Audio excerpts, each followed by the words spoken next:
Hey guys, welcome back. The topic that we're gonna study now is valvular aortic regurgitation. So let us have a look at why this topic is asked primarily. You can see that because there's an incompetent aortic valve, so the blood is gonna leak from the aorta to the left ventricle, and this is gonna cause a development of a early diastolic murmur.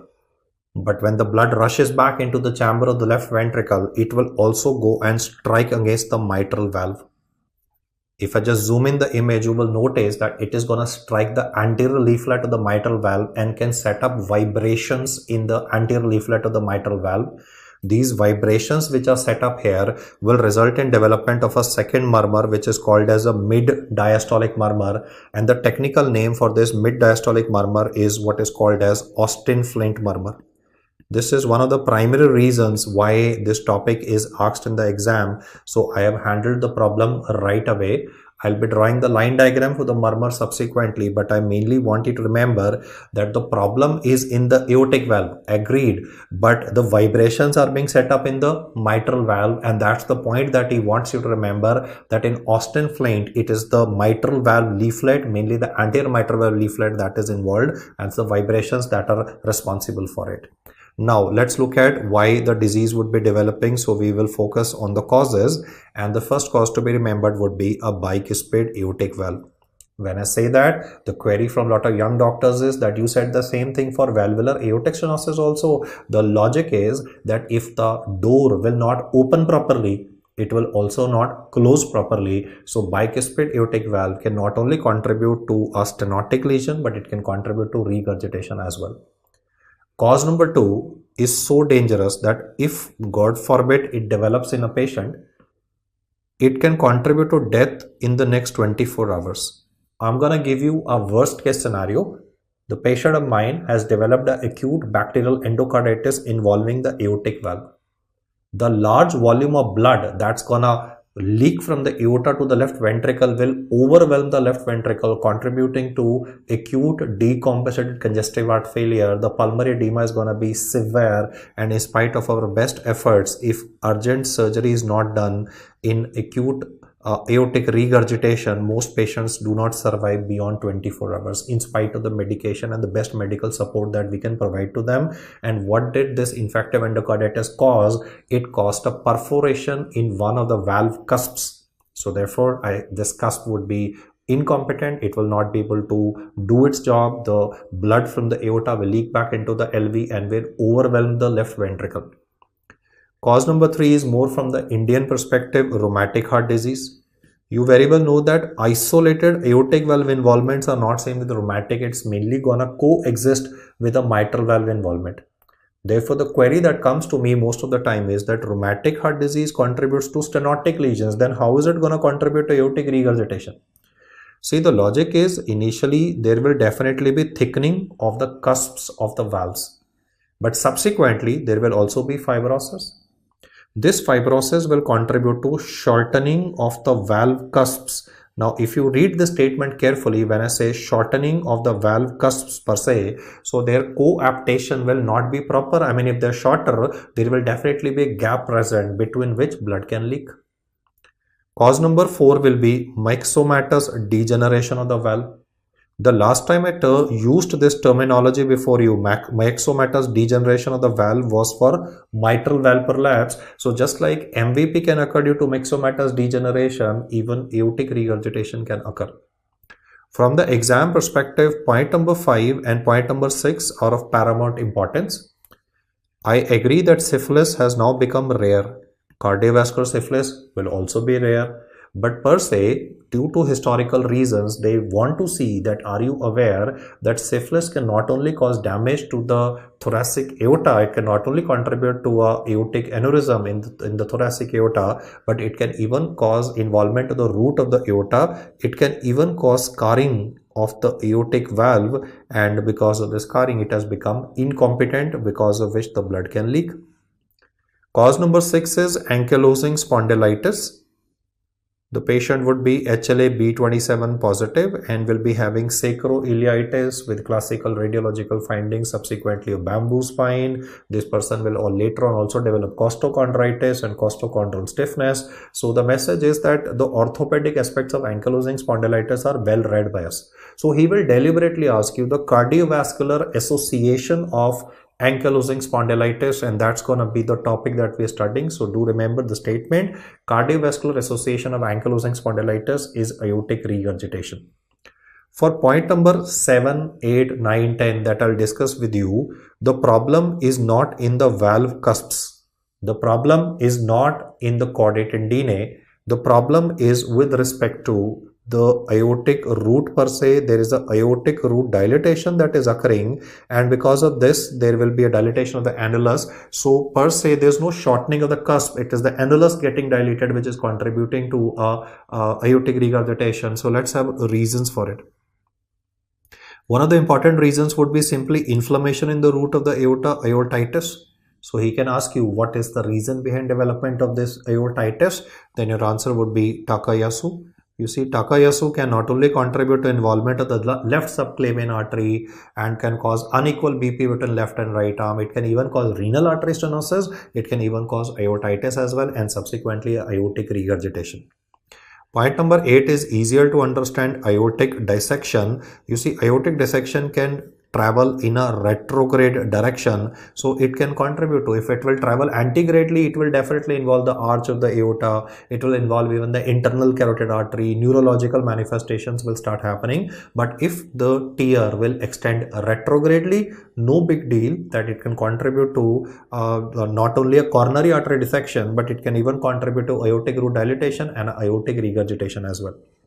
One of the very important causes for aortic dissection, in fact this is itself a MCQ, what causes aortic dissection? Majority of cases it is uncontrolled hypertension. So today I'm teaching you that not only hypertension will cause a aortic dissection, but it can even cause a aortic root dilatation if it is uncontrolled, and therefore AR will occur in the patient. Point number 10 and 11 are unlikely to be asked in the exam because they are easy to remember. Marfan syndrome can cause or be associated with aortic dissection, mitral valve prolapse, mitral regurgitation, and AR as well. Point number 11 will be a degenerative disease of blood vessels, that is cystic medial necrosis.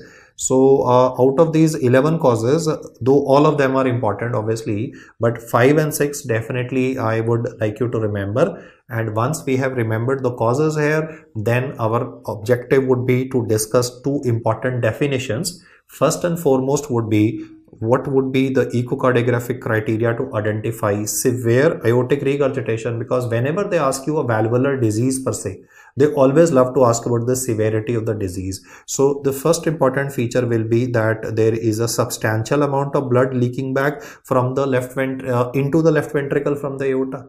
So, I mean, how much? The quantification is what is important. So, regurgitant volume, if it is in excess of 60 ml per beat, and that's very substantial because you see stroke volume is 80 ml, 60 ml is leaking back.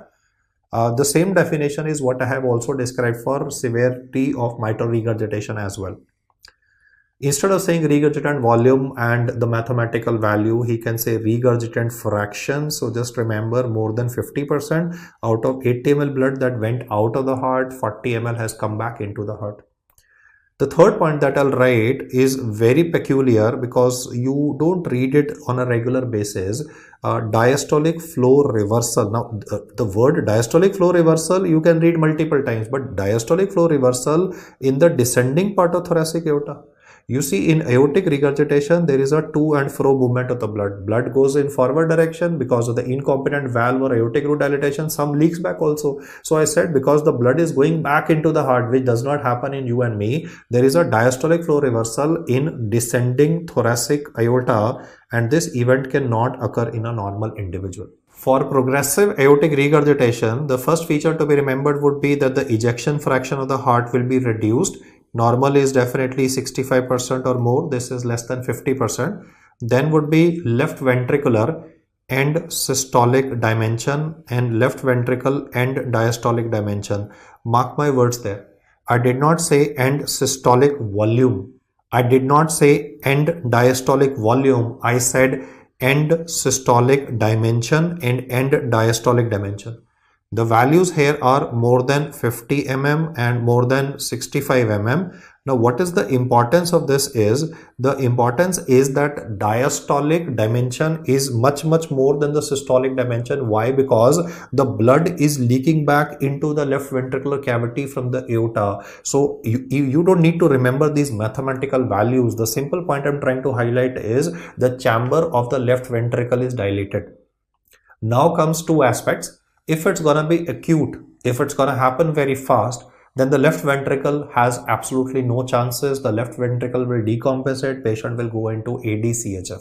But if it's gonna be chronic, slow, gradual onset manifestations, then there could be development of left ventricular hypertrophy. So the main message that I'm gonna give you is, if it's acute aortic regurgitation, we have is a development of left ventricular failure. In chronic, we rather have is a eccentric hypertrophy of the heart. Let me just explain this on this line diagram. Let us assume that there is a substantial volume of blood leaking back from the aorta into the left ventricle. So it's gonna cause gross distension of the LV. The left ventricle will fail. The pressure will be transmitted to the left atria, so left atria will also get dilated, and the same pressure will be transmitted to the lungs also. So there will be a severe pulmonary edema occurring in a patient. The learning point is, in acute aortic regurgitation, left ventricle really does not have a chance.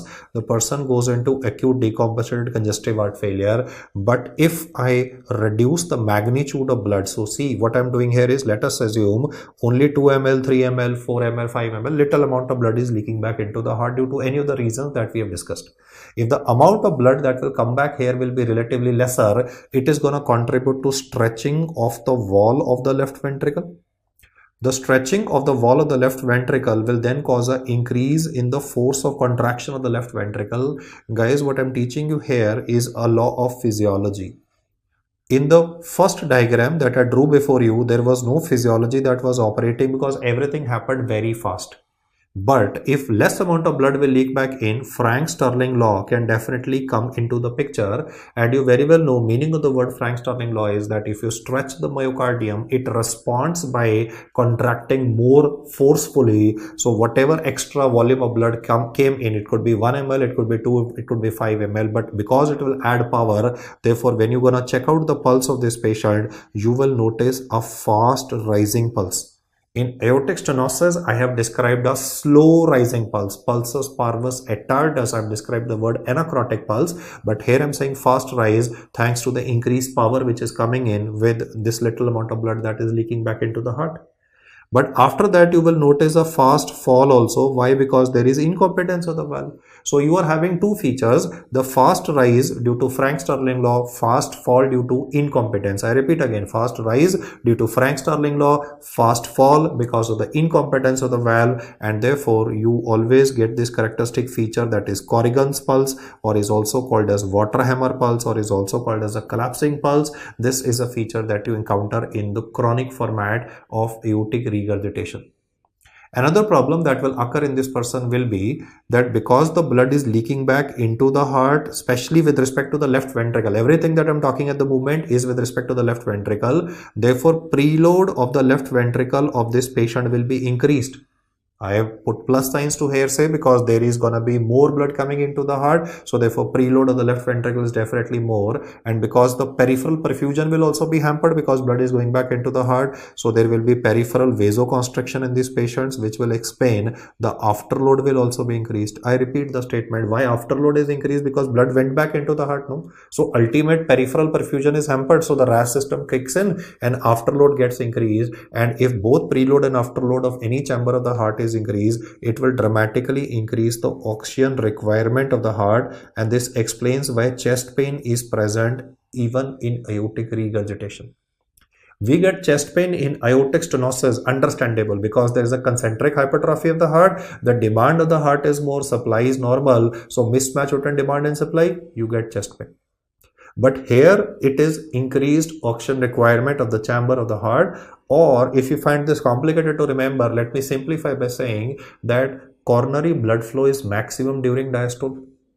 The blood has to go into the coronary arteries during diastole, but what is happening in this chap? The blood, instead of going into the coronaries, a large volume of it or a substantial volume of it is leaking back into the chamber of the left ventricle. You see, this blood that is coming back into the LV is wasted. Why wasted? Because this was supposed to go into the coronary arteries of the patient. So therefore, coronary blood flow, I'm using a short form, coronary blood flow is reduced in aortic regurgitation. Why? Because this blood was supposed to go into the coronaries. It is rather a waste that instead of going into coronaries, it is going back into the chamber of the LV. This decreased coronary blood flow will again explain why angina will be also experienced in these patients, and for management of this angina, when you will give nitrates, the response will be limited. Why I'm saying limited is because traditionally nitrates are very, very good for angina because they dilate the arteries, but those dilated arteries should be having some blood also, no?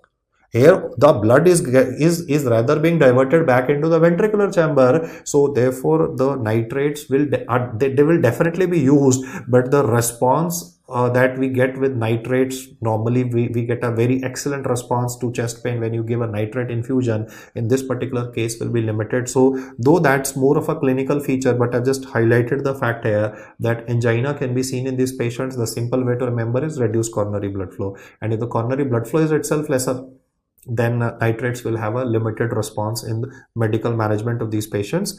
In the long run, what's going to now happen is that these chaps will be developing a eccentric hypertrophy of the heart. So I have reshaped the heart, but you will notice that I have tried to also show that this is a eccentric hypertrophy.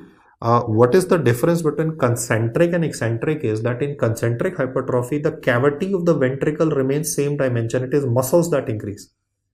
In concentric hypertrophy, it is only the muscles that increase. So therefore, the heart will look bigger, but it is muscles that are more. Cavity size is the same. Whereas in this diagram, you are noticing that because the little amount of blood is coming back into the heart again and again and again, so heart is getting used to this extra blood that it has to accommodate for a long period of time. Therefore, the chamber of the left ventricle will increase here in dimension. This is eccentric hypertrophy. This is an important concept which has to be understood. So I'll try to explain this again. In aortic stenosis, you have a concentric hypertrophy. The entire cavity size does not change. The cavity size remains the same. It is only muscles that are more. But in eccentric hypertrophy, it is a enlarged left ventricle. The cavity size is more, and this has adapted due to this little amount of blood that was continuously leaking back on a, I would say, on a long-term basis into the chamber. And therefore, in this diagram, I have highlighted with respect to both acute variety and chronic variety of aortic regurgitation, the fluid dynamics which are to be understood. The summary point is heart failure develops in acute AR. In chronic, the heart adjusts to this load, and therefore one of the largest size heart, obviously, I mean, a large hearts can be seen in dilated cardiomyopathy. Cardiomyopathy anyway has a large heart, but then a valvular lesion where a heart size can be up to 1 kilogram. I'm quoting Harrison here. A valvular condition where heart size can be going up to 1 kg is aortic regurgitation of the chronic variety. Otherwise, enlarged heart can obviously be seen in hypertrophic obstructive cardiomyopathy also, but there the fundamental disease process is different. Here we are talking about valvular disease per se, which contributes to an enlarged heart. Let's now look at clinical features that you encounter in a patient of aortic regurgitation. This is a slowly developing process. The latency period for development of chronic variety can be as long as 10 to 15 years. But once the manifestations will occur, interventions should be done within the first year of development of symptoms, because if you intervene late, irreversible damage would have occurred. I said two things. The disease is slowly progressive, as is understood by the name. But once the symptoms are occurring, intervention has to be swift. So, let's look at a couple of symptoms that this person will be describing, and initial two symptoms that I will write will be very non-specific. This chap says, I have shown to various doctors and they were not able to identify my cardiac condition. Why? Because it's not the fault of the doctor. His symptoms were very non-specific. One of the non-specific symptoms was that whenever I lie supine, I used to have an uncomfortable sensation in my chest. So I said, okay, you were having an uncomfortable sensation in your chest. Was it chest pain? So he says, no, sir, it was not chest pain. So I thought, okay, I mean, if it's not chest pain, it might have been palpitations. So I said, do you have pounding sensation in your chest, like your heart is beating very fast? So he says, no, sir. So I was thinking to myself, I mean, what is this guy talking about? You see, the point is, the textbook says that because every time there's going to be leakage of blood back into the heart, whatever be the volume, it could be very less. But after all, it's an abnormal cardiac event. So there might be some fluttering sensation in the chest of this patient. We are not talking about palpitations. It is simply leakage of blood back into the heart, which causes chest discomfort in these patients. And initially, because the symptom is very non-specific, so the disease will not be picked up. The second problem in these patients is because there's a to and fro movement of blood in the body. You see, blood goes out of the heart, then some part of it comes back into the heart. So there might even be a head pounding sensation. So he might say that I used to perceive a bit of headache, and because I complained of this pounding sensation, so some physician had even prescribed me medication for migraine. But all of this is initially very non-specific. Once the cardiac decompensation will occur, that's when the left ventricular end diastolic pressures will start increasing, that the pulmonary edema component will come in, and that is when these patients will come to medical attention. Like when he lies in the bed at night, he will be having breathlessness. He says, whenever I lie down, I have to put pillows behind my back, otherwise I feel so breathless, I feel so suffocated, orthopnea. Then will definitely be angina component coming up. The reasons I told you were many, but one that was very clear was that because the blood is coming back into the chamber of the heart, it should be going into the coronary arteries during diastole. So coronary blood flow is lesser, and subsequently as the disease will progress, even the right side of the heart can be involved. That's mainly neglected cases, and then you can be having ankle edema as well. So the symptoms are traditional of any cardiac case related to left side of the heart. Let's now look at couple of examination findings of these patients, and one of the very characteristic feature that you will notice will be jarring of the body. I mean, the textbook says, because there's a to and fro movement of blood, so the textbook says jarring of the body. And even when you examine the neck of this patient, there will be abrupt distension and collapse of the major arteries. Now, when I say abrupt distension and collapse of the arteries, you very well are understanding that I'm talking about a couple of clinical signs which are found in this condition. So let's have a look at these classical names, because these are not only important from a final year exam perspective, but he can ask this in a competitive exam as well. So the first one that would come up is called as D. Musset sign. This would be head bobbing. So I'm not saying head nodding, right? I'm saying head bobbing. So this is gonna be primarily the to and the fro movement that I was describing. Then you would also be able to appreciate pulsations in the uvula of this patient, and the clinical sign, the name of it is called as Muller sign. Most of the time in final year exams, they would love to ask you names, but even in competitive exams, it's always a good idea to be ready with these names also. Or otherwise, if he makes it easier for you, if he mentions himself that there is pulsations in the liver of the patient, pulsations in the spleen of the patient, pulsations in the pupil of the patient, then he will make things very, very easier for you. After these two signs, I will also check for whether there is any evidence of any connective tissue disorders, because like in Marfan syndrome, we are having arachnodactyly. That means that the fingers of these patients would be very long. So while doing a general physical examination, it's always a good idea to also look for evidence of any other findings that can be seen related to the causes that I mentioned before you.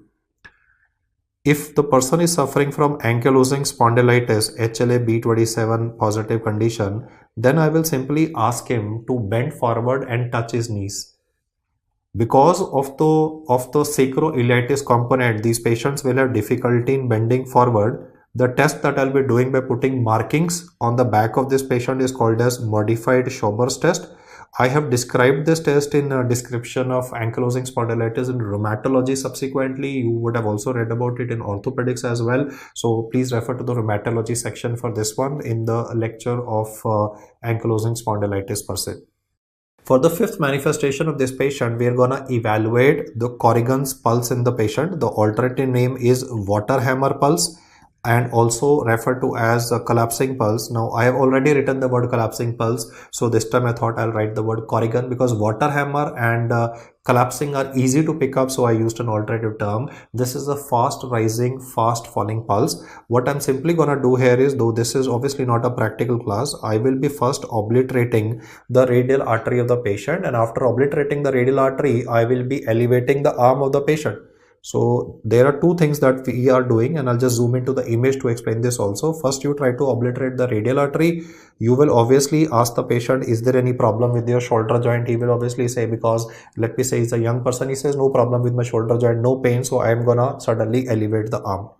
Now in a normal individual, if you raise the arm, it's gonna definitely contribute. I mean, you are raising the arm above the level of the head, but it's not that the blood is gonna leak back into the chamber of the heart. But in this person, you will notice that when the physician will elevate the arm, the blood will leak back into the chamber of the left ventricle and will contribute to distension of the left ventricle.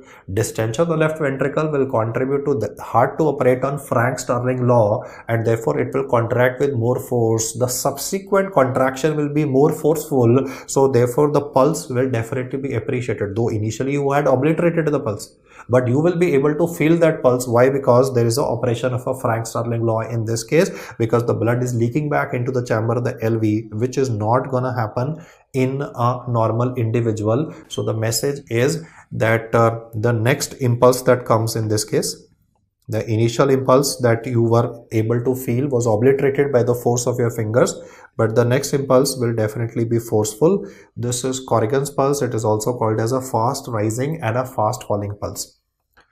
Point number 6 and 7 will be valid for findings with respect to the femoral artery of the patient. So I'm going to describe Trube sign before you. This is going to be pistol shot sounds which will be heard over the femoral artery of the person. Very classical terminology. I mean, if he is gonna write all these terms, then I think that the question will become relatively much more easier. But still, because this is classical information, so I am investing time into it. Now, once I have heard these pistol shot sounds, what I'm gonna do next is I will try to compress over the artery with my stethoscope.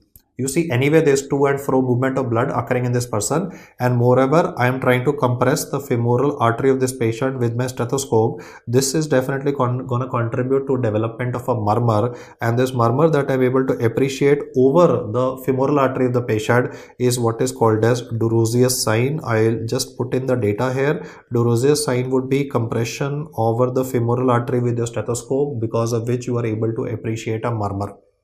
For point number 8, I'll show you an image. All I'm going to do is that I will gently press on the nail bed of this patient just at the edge where the nail is finishing, and you will be able to notice blanching and then redness occurring at the nail where the nail is originating. I'll just repeat the fact once again. What I said was that in this particular patient, first I'm gonna put pressure at where the nail is ending, right? And then I'll be able to see two things. In fact, at the moment in the image, you can definitely notice some redness present. So there will be blanching.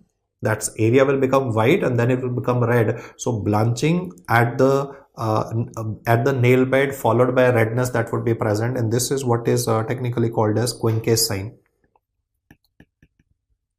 From the exam perspective, I can say that if the signs are mentioned, it will become relatively easier for you to pick this up, and because obviously I can't write as fast as I can speak, so I'll just mention the data here for your convenience, that at the root of the nail is what you are going to see two things. That is, one, there would be blanching present, and then there would be flushing alternatively occurring, or I can write the word flushing and pallor alternatively occurring with corresponding to the beats of the heart.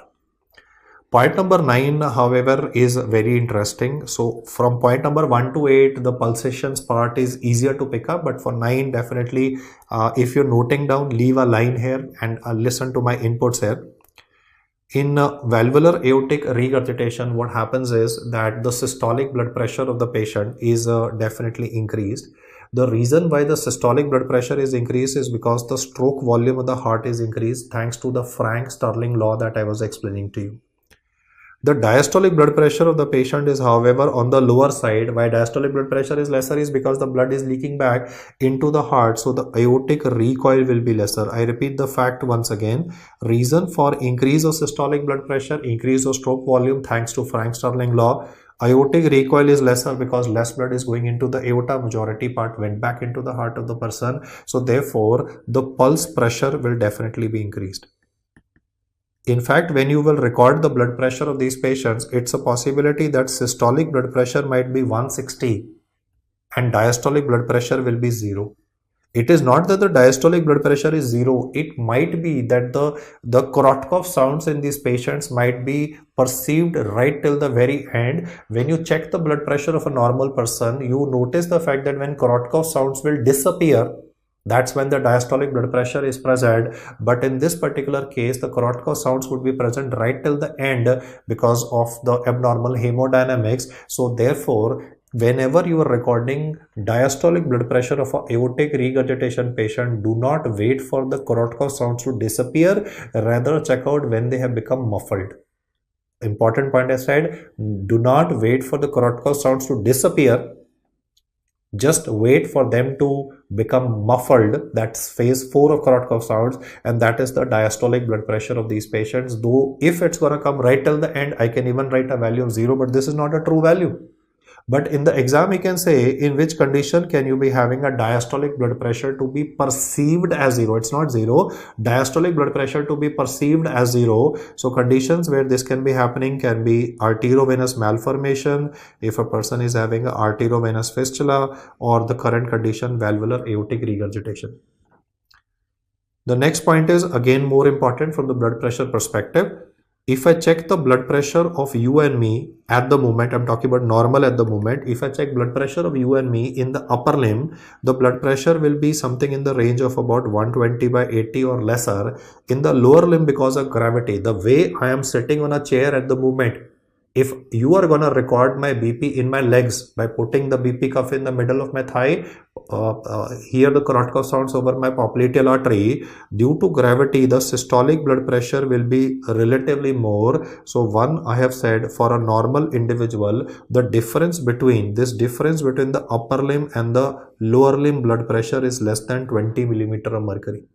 However, in a person who's having the valvular lesion that is being discussed at the moment, that is aortic regurgitation, this difference that I mentioned in a normal person is less than 20, can be more than 20 millimeters of mercury, and this is what is technically called as Hill sign. And I'll just put this at point number 9 of the discussion also.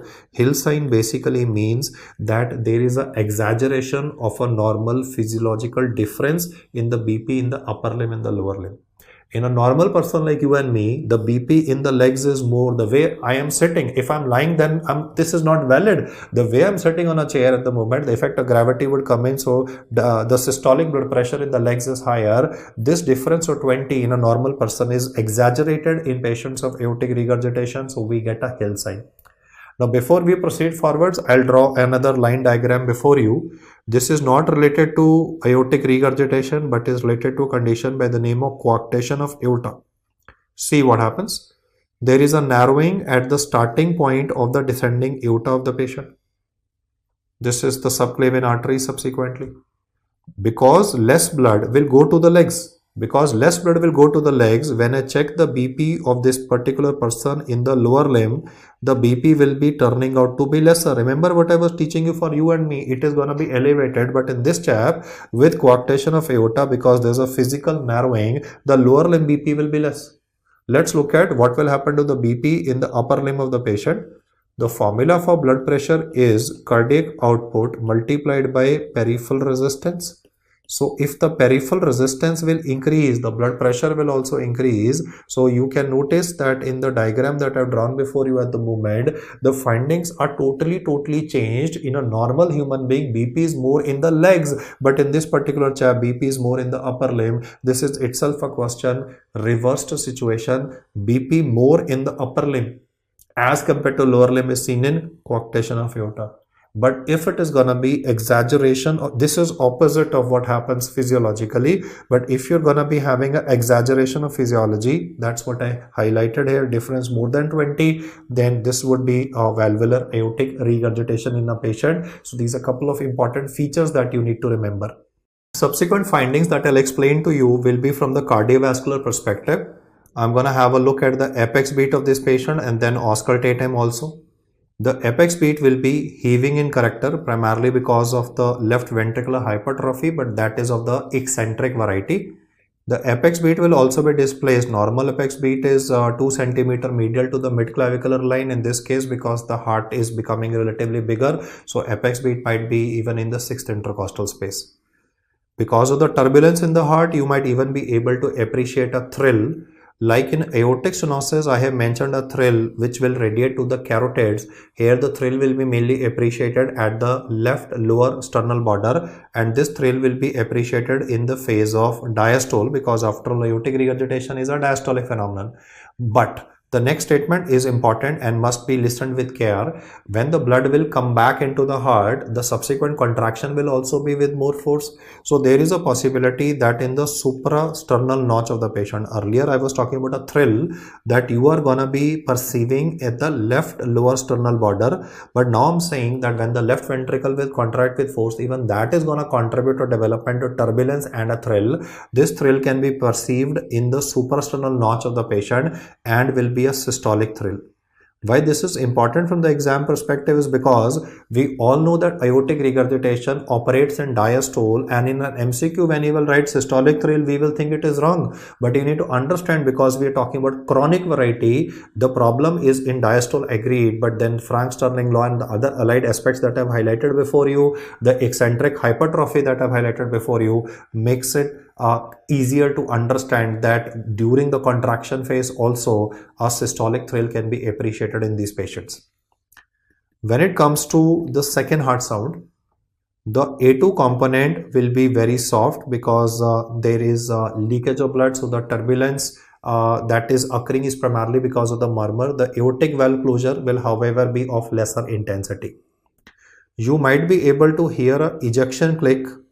This ejection click is heard only in those cases where there is a bicuspid aortic valve. You see, bicuspid aortic valve is difficult to open, and problems with closure also. If it's difficult to open, it causes the ejection click, a loud one, and the blood will leak back into the heart also. Since in chronic AR, there will also be a left atrial hypertrophy. So left atrial hypertrophy always contributes to fourth heart sound in these patients. And then we will have a look at what happens to the murmurs in these patients. The murmur that will be heard will be mainly in the phase of diastole, the moment the aortic valve will close, and this will be a decrescendo murmur. The term that will be used to describe is early diastolic murmur, and this is because of the turbulence which is shown at the moment. But ultimately this jet of blood will go and strike the mitral valve also. Do remember the fact that this mitral valve that is being struck at the moment and the vibrations that will occur of the mitral valve is occurring during the phase of diastole. I want to say a term, systolic anterior movement of the mitral valve, SAM. This is discussed in the app subsequently. Systolic anterior movement of the mitral valve is a feature that is seen in hypertrophic obstructive cardiomyopathy. But what I am saying at the moment is there is a diastolic event in which the mitral valve is involved, and it is the anterior leaflet which usually gets involved in this case. The vibrations are going to contribute to a development of a mid diastolic murmur. This that I'm showing in a dotted fashion is the technical representation of what I started this discussion with. I would rate this as the most important point of this discussion. The reason why you get an Austin Flint murmur is due to the vibrations in which leaflet. It is the anterior leaflet, but when it is happening during the phase of diastole, and this can be easily mixed up with what I'm saying next, systolic anterior movement of the mitral valve. Both are fundamentally different concepts, so I would like you to note it down on a small stick on pad, stick it on somewhere, so that you can read this statement again and again, so that this becomes permanent memory for you. This is not anterior leaflet that I'm saying. Systolic anterior movement of the mitral valve is a echocardiographic criteria for one of the commonest cardiomyopathies, HOCM. But what I have described at the moment is that there would be a diastolic event that will strike the mitral valve, putting it into vibrations, and it is the anterior leaflet. I'll just mark the anterior leaflet here. It's the anterior leaflet which is going to be oscillating here and producing this turbulence, which is mid diastolic murmur. So you are having more technical information here. Austin Flint murmur is a feature of aortic regurgitation. Agreed. It will definitely be a diastolic murmur. It will definitely be mid diastolic.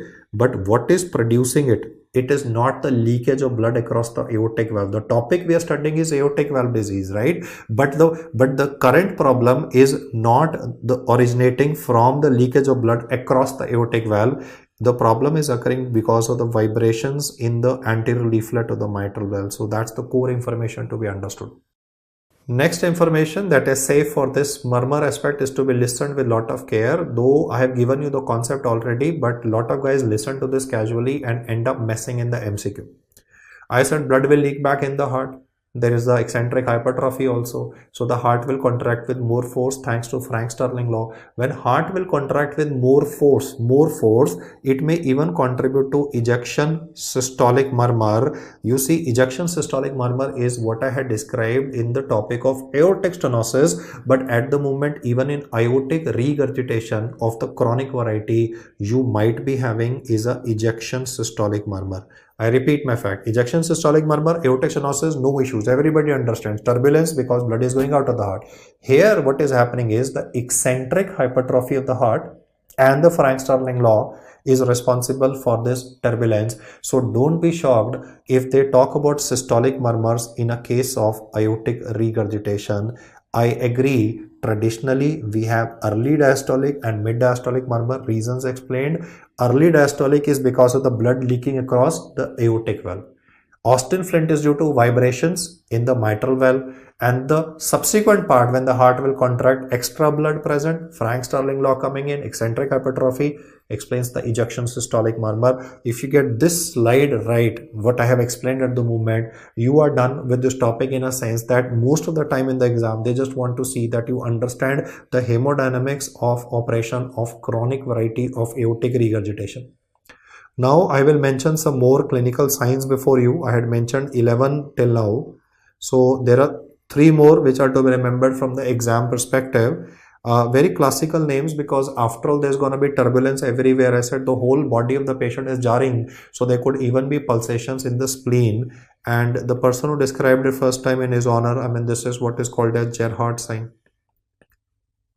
We don't read about pulsatile spleen on a regular basis. So that's why this definitely has its own importance.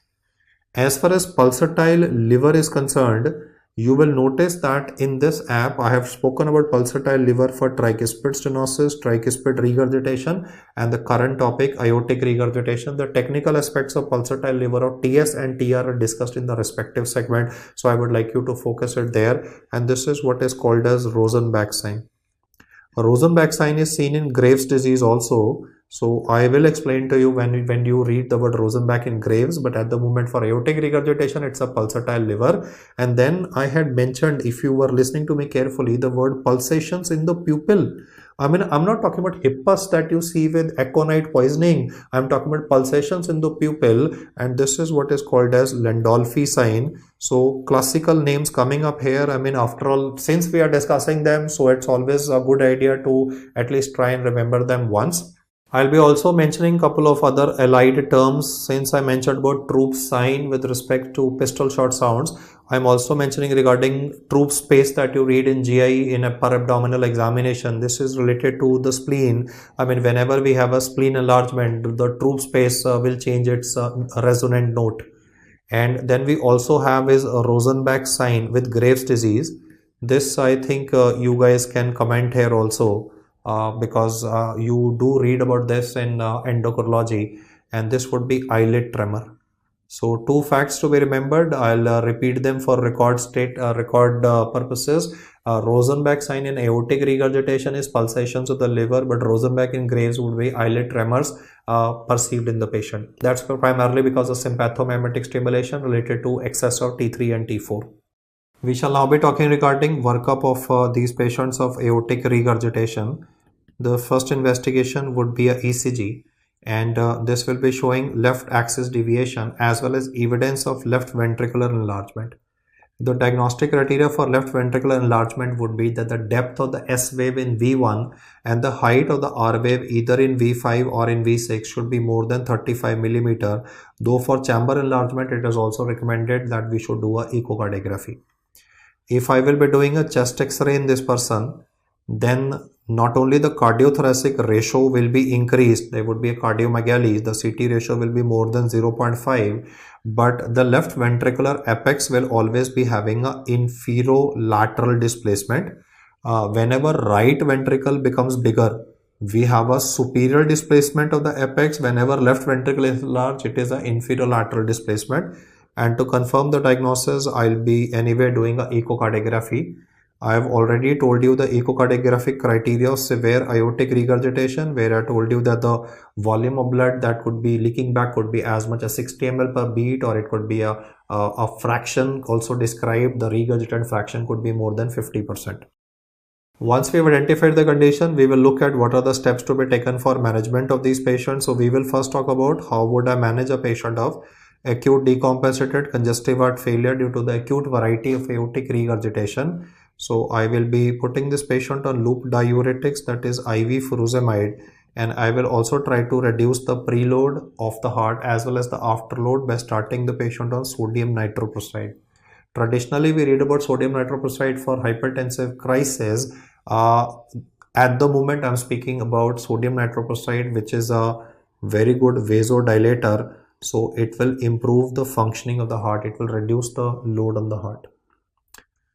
Intra-aortic balloon pump is contraindicated in these patients. Why? Because if intra-aortic balloon pump will be deployed, you know that in intra-aortic balloon pumping, the balloon is deployed during the phase of diastole. And this is anyway a diastolic lesion. So when you deploy a balloon in the aorta during the phase of diastole, it will worsen the aortic regurgitation of the patient. So intra-aortic balloon pump is contraindicated in aortic dissection. That's understandable. Aorta, there's a tear present, you use a balloon, that will worsen the tear. But it will also worsen aortic regurgitation lesion because the balloon is deployed in diastole. That's the main concept. The word is intra-aortic balloon counterpulsation. Counterpulsation means balloon is deployed during the phase of diastole to increase coronary blood flow. But instead of giving you benefit, it might cause you a disadvantage because it will cause more blood to go back into the chamber and already the left ventricle is decompensated. Similarly, beta blockers are not to be used. You very well know beta blockers are used in chronic congestive heart failure, but beta blockers are always contraindicated in acute decompensated congestive heart failure. If you gonna be using beta blockers here, they will slow down the heart. Heart will get more time to relax. If you give more time for the heart to relax, it will receive more blood. Already the poor fellow is suffering from lot of stress. So we would like to spare the heart from two things, IABP and beta blockers, and surgery should be done in these patients in the first 24 hours. Otherwise, these patients usually do not survive. Let us now look at what will we be doing for management of a person of chronic aortic regurgitation. Since a large number of these patients can be having concomitant hypertension, that hypertension could either be due to age, or I can also say that when you look at the formula for blood pressure, it is heart rate multiplied by stroke volume multiplied by peripheral resistance. If you have an eccentric hypertrophy of the heart, if you have a heart operating on Frank-Starling law, the stroke volume of the heart will be increased. Because the stroke volume is increased, the blood pressure will also be increased. So even if they don't have a coexistent hypertension due to old age, it might still be developing due to the valvular lesion itself. Remember, in the chronic variety of aortic regurgitation, because of the eccentric hypertrophy, because of Frank-Starling law coming into picture, blood pressure will definitely be elevated. That will worsen the angina. So systolic blood pressure is definitely to be kept under check. It should be kept less than 140 millimeters of mercury. Those are anyway standard guidelines for hypertension.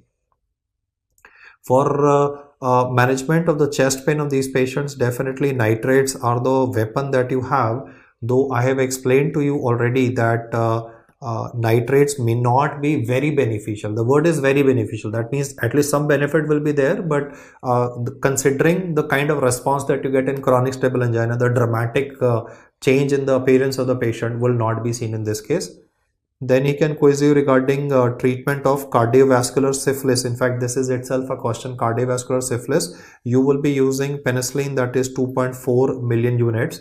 This would be given intramuscularly, and you would be giving 3 shots to the patient on a weekly basis. So this is itself a question, that what is the treatment for cardiovascular syphilis. As far as the usage of beta blockers is concerned, when I was a student your age, we used to study beta blockers are not to be used either in acute, neither in chronic. But the current edition of Harrison says that beta blockers may be used. The disadvantage is that they will relax the heart, they'll decrease the heart rate, and therefore diastole duration will increase. What I mean by relaxing the heart, because that's how I'll explain to the patient, the diastole duration will increase. So when diastolic duration will increase, it will cause more filling of blood. That will rather worsen the case, but at the same time it will also reduce oxygen consumption of the heart. So they have found that there is a disadvantage, but there is an advantage also. So that's why they've said that these drugs can definitely be used. And the main aspect would be that we will be going in for a aortic valve replacement. In MCQs, it will be written as AVR, aortic valve replacement is indicated in all cases of severe variety of aortic regurgitation if they are symptomatic. You see, I already explained to you latency period is fairly long. So therefore, if the person will become symptomatic, we definitely have to go in for aortic valve replacement. You will notice that in the earlier part of the discussion, I also used another term, progressive aortic regurgitation. I'll just come back to that slide for progressive aortic regurgitation and show you the features there. The features were like this, that we had talked about systolic and the diastolic dimensions of the heart. Now what I'm trying to say is that if a person is suffering from a progressive aortic regurgitation, he will deteriorate into a development of severe aortic regurgitation. So the current guidelines are that if a person is documented to be suffering from the progressive variety, even if he is asymptomatic, we would still recommend this particular patient to go in for a aortic valve replacement. So there are two indications for a AVR. One is anyway a symptomatic chap with severe variety of aortic regurgitation. I mean, he has earned his surgery. But the point is, since we are capable of doing this procedure, and obviously the intraoperative mortality, the postoperative complications have reduced with improvements in techniques, he says currently, even if you identify somebody with progressive AR, even if he's asymptomatic, he can be advised to go in for surgery to increase his longevity or to increase the quality of life. Because if you do not intervene once the diagnosis has been done, the chances of death of these patients will be substantially high, and the heart will never ever go back to its normal size. As far as the details of Osterfeld murmur are concerned, I've already highlighted them before you. And I want to add an additional point here by saying that the early diastolic murmur that you encounter in patients of AR, this would be relatively better appreciated when the patient is sitting up and is leaning forward. This is just like in mitral stenosis, they ask you that how would you appreciate the murmur better. So your answer is you turn the patient to his left lateral decubitus position and the heart comes closer to the chest wall. So mitral stenosis murmur is best appreciated left lateral decubitus. Similarly, in aortic regurgitation, it is sitting up and leaning forwards is the best position for appreciating the murmur, and that's all based on fluid dynamics. So these are the details that I would like you to remember for this topic, guys. It definitely took a while to explain the topic to you, but I think it will be worth the effort, because knowledge, as I say, is always power. That's the biggest power that you have, because patient is gonna pay you for the cerebral power that you have. So keep learning, because this is not that you are learning passively just because you have to clear an exam. This is because you also have to become economically productive, and all this knowledge will make you economically productive. So that's one more motivation and one more reason why you should be studying on a regular basis. Thank you so much for hearing me out.